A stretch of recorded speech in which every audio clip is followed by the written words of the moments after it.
ચલો કાલે આપણે ભૌતિક અધિશોષણની લાક્ષણિકતા ભણી ગયા હતા. આજે આપણે રાસાયણિક અધિશોષણ છે એની લાક્ષણિકતા ભણવાની છે.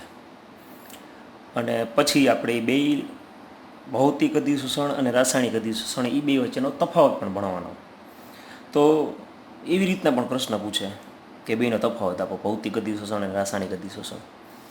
તો કાલે જે આપણે પ્રશ્ન ભૌતિક અધિશોષણ ભણી ગયા એમાં અને આજની રાસાયણિક અધિશોષણ છે એ બેમાં શું ફરક છે એની ચર્ચા કરશું આપણે. તો કાલે આપણે જોઈ ગયા હતા કે ભૌતિક અધિશોષણ છે એમાં વિશિષ્ટતાનો શું હતો, અભાવ હતો. જ્યારે અહીંયા આજે પહેલો મુદ્દો એનાથી ઉલટું. અહીંયા શું થશે કે આ વિશિષ્ટ છે, ઊંચી વિશિષ્ટતા ધરાવે છે રાસાયણિક અધિશોષણ. વાં આપણે ભૌતિક અધિશોષણમાં ચર્ચા કરી ગયા હતા કે ઘન અધિશોષક ઉપર બધા જ વાયુઓ છે એ વત્તા ઓછા પ્રમાણમાં અધિશોષણ પામતા જ હોય છે. તેનો મતલબ એમ છે કે જે બધાય કરીએ કે સામાન્ય, એટલે કંઈ વિશિષ્ટતા હતી નહીં. જ્યારે અહીંયા ઊંચી વિશિષ્ટતાનો મતલબ શું કે અધિશોષક અને અધિશોષિત વચ્ચે જો બંધ શક્ય હોય ને તો જ રાસાયણિક બંધન શક્ય હોય ને તો જ રાસાયણિક અધિશોષણ શક્ય છે. તો એ વિશિષ્ટતા આવી ગઈ કે બંધ બનતો હોય તો જ થાય, બાકી રાસાયણિક અધિશોષણ થાય નહીં. તો રાસાયણિક અધિશોષણ છે એ ભૌતિક અધિશોષણથી ખૂબ જ વિશિષ્ટ છે. શું કામ? તો કે અહીંયા અધિશોષક અને અધિશોષિત વચ્ચે રાસાયણિક બંધન શક્ય હોય તો જ આ શક્ય છે. બરાબર? જેમ કે આપણે વાં એક્ઝામ્પલ આપણે બોલ્યા હતા કે ભાઈ વાયુ છે એ વત્તા ઓછા પ્રમાણમાં અધિશોષિત થતું જોઈએ ભૌતિક અધિશોષણ. જ્યારે રાસાયણિક અધિશોષણની અંદર આપણે એક્ઝામ્પલ લખવું હોય તો ધાતુની સપાટી પર ઓક્સિજન છે એનું અધિશોષણ થાય અને ધાતુનો ઓક્સાઇડ બને. એટલે કે ઓક્સિજન અને ધાતુ વચ્ચે બંધ બન્યો અને શું બન્યો? ધાતુનો ઓક્સાઇડ. તો આ સપાટી પર ધાતુનો ઓક્સાઇડ બની જાય. જેમ કે આપણા ઘરની અંદર આપણે એલ્યુમિનિયમની કોઈ પણ વસ્તુ હોય, ડબરો કે તપેલી, તેમાં શું હોય કે એની ધાતુની સપાટી ઉપર ઓક્સિજનની અસર થઈ અને ધાતુનો ઓક્સાઇડ બની ગયેલો હોય. રેડી? તો એવી જ રીતના આપણે રાસાયણિક અધિશોષણનું એક્ઝામ્પલ પણ લઈ શકીએ કે નિકલ, પ્લેડિયમ, પ્લેટિનમ એની ધાતુ ઉપર હાઇડ્રોજન વાયુ ખબર ને બંધ તોડી ઊંચા તાપમાને અને હાઇડ્રોજન પરમાણુ બનીને બંધ બનાવ્યો તો એ રાસાયણિક અધિશોષણ કહેવાય. તો કહેવાનો મતલબ એમ છે કે આ કેવું છે કે અધિશોષક અને અધિશોષિત વચ્ચે બંધ શક્ય હોય ને તો જ રાસાયણિક અધિશોષણ થાય. નેક્સ્ટ બીજો ગુણધર્મ છે એ છે અપ્રતિવર્તીયતા. અપ્રતિવર્તીયતા, ઇરિવર્સિબલ. આ ભૌતિક અધિશોષણ કેવું હતું? પ્રતિવર્તી હતું. એટલે કે તમે ઘન અધિશોષક ઉપર વાયુ અધિશોષિત થયો એટલે કે અધિશોષણ થયું અને વળી પાછું અપશોષણ થઈ જાય, વળી પાછું અધિશોષણ થાય, અપશોષણ થાય, એમ થયા રાખે. બરાબર? તો એને પ્રતિવર્તી ગુણધર્મ કહેવાય. અહીંયા શું થશે કે ઘન અધિશોષક એટલે કે અધિશોષક ઉપર અધિશોષિત થઈ ગયું, અધિશોષણ થઈ ગયું, પછી રિવર્સિબલ પ્રક્રિયા શક્ય નથી. તો અધિશોષણ, રાસાયણિક અધિશોષણ સંયોજન રચનાનો સમાવેશ આપણે વાત કરીએ તો સ્વભાવે કેવું છે તો કે અપ્રતિવર્તનીય, એટલે કે રિવર્સિબલ શક્ય નથી, પાછું અપશોષણ થાય નહીં. બરાબર? તો કેવો છે? અપ્રતિવર્તી સ્વભાવ. બીજું, આ પણ પ્રક્રિયા મુખ્યત્વે છે એ ઉષ્માક્ષેપક જ છે. કારણ કે અહીંયા બંધ તો બન્યો જ ને, અધિશોષક અને અધિશોષિત વચ્ચે બંધ બન્યો, એટલે આ પણ કેવી છે? ઉષ્માક્ષેપક. રેડી? તો ઉષ્માક્ષેપક પ્રક્રિયા એટલે તમને ખબર છે કે આપણે તાપમાન નીચું રાખવું છે એ હિતાવહ છે. પણ અહીંયા પ્રોબ્લેમ એ આવે કે નીચે તાપમાન રાખો એટલે આનો વેગ છે એ કેવો હોય? ઓછો હોય. એટલે કે આ પ્રક્રિયા ધીમી થાય. જે ભૌતિક અધિશોષણ જેટલું ઝડપી થાય એટલું આ વસ્તુ થાય નહીં. સમજાણું? શું કામ? તો કે નીચા તાપમાને સક્રિયકરણ ઉર્જા છે એને કારણે આ પ્રક્રિયા ધીમી પડી જાય. રેડી? તો રાસાયણિક અધિશોષણ તાપમાનના વધારા સાથે અમુક મર્યાદા સુધી કેવું થાય તો કે વધશે. એટલે અહીંયા થોડુંક આપણે નીચા તાપમાન કરતાં કમ્પેરેટિવલી ભૌતિક અધિશોષણની સાપેક્ષમાં આપણે રાસાયણિક અધિશોષણ છે એ થોડાક ઊંચા તાપમાને કરવાનું થાય. સમજાણું? ઉષ્માક્ષેપક પ્રક્રિયા છે પણ છતાં અહીંયા આપણે થોડુંક ભૌતિક અધિશોષણની સરખામણીમાં આપણે થોડુંક ઊંચું તાપમાન રાખવું પડે. રેડી? અને હવે આપણે આગળ એ ચર્ચા કરી ગયા હતા કાલે કે ભૌતિક અધિશોષણ નીચે તાપમાને છે અને એ જ ભૌતિક અધિશોષણ ક્યાં છે ને નિકલ ધાતુ ઉપર હાઇડ્રોજન વાયુ છે એ નીચું તાપમાન રાખો તો ભૌતિક અધિશોષણ થાય, પણ ઊંચું તાપમાન કરશો તો H2 અણુમાંથી હાઇડ્રોજન પરમાણુ બની જાય અને રાસાયણિક અધિશોષણમાં રૂપાંતર પામે. બરાબર, તો એ જ થયું કે આ ઓલું નીચા તાપમાને થતું હતું, આ થોડુંક ઊંચા તાપમાને થાય છે. એટલે આપણે કમ્પેરિઝન જ કરવાનું છે. રેડી?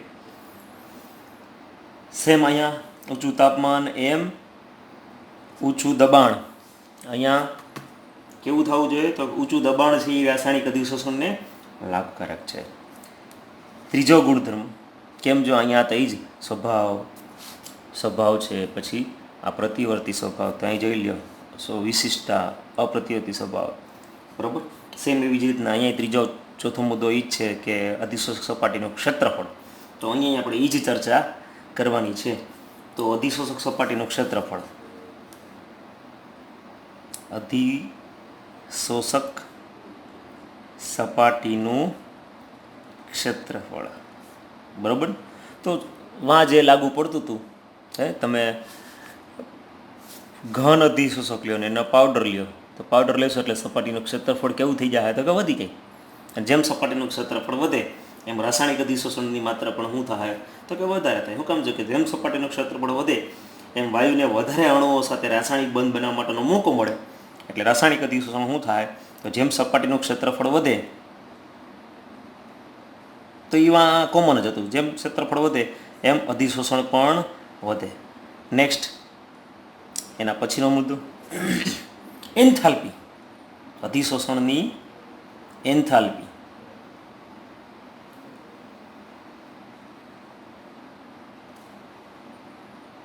તો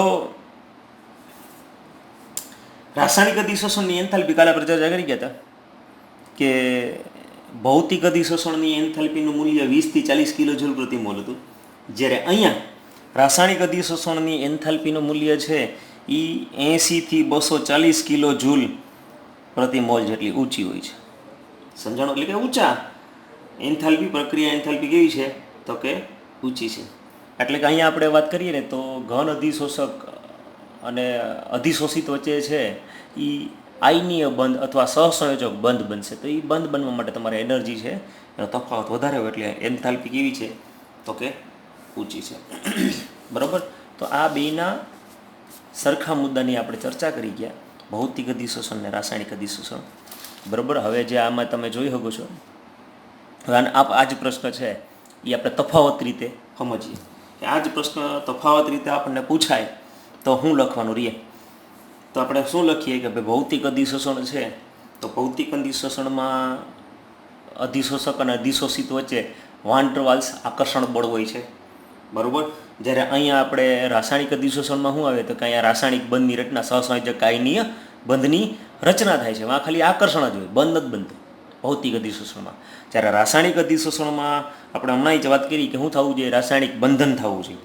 બરાબર, તો આ વિશિષ્ટ નહોતો અને રાસાયણિક અધિશોષણ કેવું છે તો કે વિશિષ્ટ છે. સમજાણું? તો આ થઈ ગયો તફાવતનો પહેલો મુદ્દો કે ભાઈ ભૌતિક અધિશોષણ વિશિષ્ટ નથી અને રાસાયણિક અધિશોષણ છે એ વિશિષ્ટ છે. બીજો મુદ્દો કે ભાઈ ભૌતિક અધિશોષણ છે એ કેવું છે તો કે પ્રતિવર્તી છે, જ્યારે રાસાયણિક અધિશોષણ કેવું છે તો કે અપ્રતિવર્તી છે. રેડી? અહીંયા ભૌતિક અધિશોષણ શું હતું, અહીંયા મુદ્દો કે તે વાયુના સ્વભાવ ઉપર આધાર રાખે છે. આપણે ચર્ચા કરી કે ને કે જે સહેલાઈથી પ્રવાહીકૃત પામતા હોય ક્રાંતિક તાપમાન ઉપર આધારિત, જેનું ક્રાંતિક તાપમાન ઊંચું હોય એ વધારે અધિશોષણ પામે અને જેનું ક્રાંતિક તાપમાન નીચું હોય એ ઓછા અધિશોષણ પામે છે. તો વાયુના સ્વભાવ ઉપર આધાર રાખે કે ભાઈ આપણો વાયુ છે એ કાયમી વાયુ છે કે ટેમ્પરરી વાયુ છે. ટેમ્પરરી વાયુ છે એનું વધુ અધિશોષણ થાય, કાયમી વાયુ છે એનું ઓછું થાય. તો અહીંયા એ અધિશોષિતના સ્વભાવ ઉપરની આપણે ચર્ચા કરી હતી અને અહીંયા વાયુના સ્વભાવ ઉપર આધાર રાખે છે, પરંતુ જે વાયુ અધિશોષક સાથે પ્રક્રિયા કરે છે એ જ રાસાયણિક અધિશોષણ પામશે. અહીંયા આપણે ગમે કરી શકતા હતા આ વસ્તુ, જ્યારે રાસાયણિક અધિશોષણમાં એ જ મુદ્દાની ચર્ચા કરીએ તો અહીંયા મુદ્દો તેમ જ આવે કે ભાઈ એ પણ વાયુના સ્વભાવ ઉપર આધાર રાખે કે કાયમી છે કે ટેમ્પરરી છે. પણ બીજો મુદ્દો આમાં આ બાજુ રાસાયણિક અધિશોષણમાં શું એડ થાય કે ભાઈ અહીંયા બંધ બનવો જોઈએ. બંધ બનતો હોય છે ને તો આ કન્ડિશન કામની, બાકી કન્ડિશન કામની નહીં. પછી આ જ બેયમાં આપણે એન્થાલ્પીની ચર્ચા કરી શકીએ કે ભાઈ ભૌતિક અધિશોષણની એન્થાલ્પી છે એ 20 થી 40 કિલો જૂલ પ્રતિ મોલ જેટલી નીચી છે, ત્યારે રાસાયણિક અધિશોષણની એન્થાલ્પી છે એ 80 થી 240 કિલો જૂલ જેટલી ઊંચી છે. અહીંયા ભૌતિક અધિશોષણમાં આપણે લખીએ કે નીચું તાપમાન અધિશોષણ માટે ફાયદાકારક છે, બરાબર, અને જેમ તાપમાન વધારશો એમ ભૌતિક અધિશોષણ કેવું થાય તો કે ઘટશે. તો રાસાયણિક અધિશોષણમાં શું આપણે ચર્ચા કરવી પડે કે અહીંયા ઊંચું તાપમાન એટલે કે કમ્પેરેટિવલી ભૌતિક અધિશોષણની કમ્પેરેટિવલી રાસાયણિક અધિશોષણ છે એમાં ઊંચું તાપમાન જરૂરી છે, અને અહીંયા પણ તાપમાનના વધારા સાથે અધિશોષણની માત્રા કેવી થાય તો કે વધે છે. રેડી. ભૌતિક અધિશોષણની આપણે વાત કરીએ કે કોઈ ખાસ ચોક્કસ સક્રિયકરણ ઉર્જાની જરૂર પડતી નથી, એટલે કે ભૌતિક અધિશોષણ થવા માટે સ્પેશિયલ આટલી ઉર્જા હોય તો જ કામ થાય એવું નથી. જ્યારે અહીંયા અધિશોષક અને અધિશોષિત વચ્ચે બંધ બનાવવા માટે એક સ્પેશિયલ ઉર્જાના સુધી પહોંચવું જોઈએ, એટલે કે સક્રિયકરણ ઉર્જા. ભૌતિક અધિશોષણમાં કોઈ સક્રિયકરણ ઉર્જાની જરૂર પડતી નથી, એ થઈ જ જાય નોર્મલ રીતે. ત્યારે રાસાયણિક અધિશોષણ છે એ ઊંચી સક્રિયકરણ ઉર્જાની જરૂર પડે છે. રેડી. અહીંયા ભૌતિક અધિશોષણ છે એમાં પણ આપણે ક્ષેત્રફળ ઉપર આધાર રાખે, જેમ ક્ષેત્રફળ વધશે એમ ભૌતિક અધિશોષણ વધશે. અહીંયા પણ એ જ રીતે સપાટીના ક્ષેત્રફળ ઉપર આધાર રાખે અને ક્ષેત્રફળના વધારા સાથે વધે છે. એક મુદ્દો જે આપણે આ ચર્ચા કરી હતી એમાં નહોતો આવ્યો, બરાબર. આ તો આપણે જ્યાં સામે મુદ્દા દેખાય છે તમને ભૌતિક અધિશોષણ રાસાયણિક અધિશોષણ, એક મુદ્દો નહોતો આવ્યો. અહીંયા શું હતું કે ભૌતિક અધિશોષણ છે એ બહુઆણવીય સ્તરની રચના કરે, એટલે કે ભાઈ ઘન અધિશોષક ઉપર એક સ્તર બન્યું, બીજું એમ બહુઆણવીય સ્તરની રચના થાય છે, બરાબર. કેમ આપણે હોય ટેબલ, તો ટેબલ ઉપર ધૂળનું એક સ્તર જેવું, પછી ધૂળનું બીજું સ્તરે ચડી શકે, ધૂળનું ત્રીજું સ્તરે ચડી શકે, તો એ શું થઈ ગયું ભૌતિક અધિશોષણ થયું, એટલે કે બહુઆણવીય સ્તરની રચના થાય. જ્યારે રાસાયણિક અધિશોષણમાં ફરજિયાત આપણે શું છે કે અધિશોષક અને અધિશોષિત વચ્ચે બંધ બનશે, તો એ એક જ સ્તર બન્યું. પછી જે બીજું સ્તર આવે તો બીજા સ્તરમાં તો તમને ખબર જ છે કે એ અધિશોષકના સંપર્કમાં નથી આવવાનું.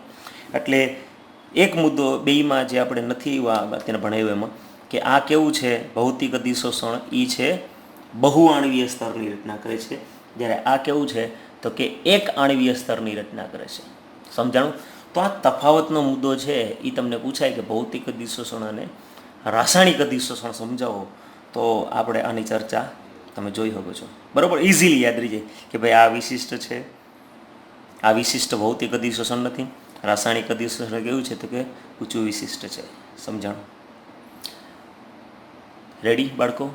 હવે કાલે આપણે વળી પાછા છે બે અગત્યના પ્રશ્ન ભણશું. ફ્રુન્ડલીચ અધિશોષણ ક્ષમતા, આ પાઠના IMP પ્રશ્ન છે.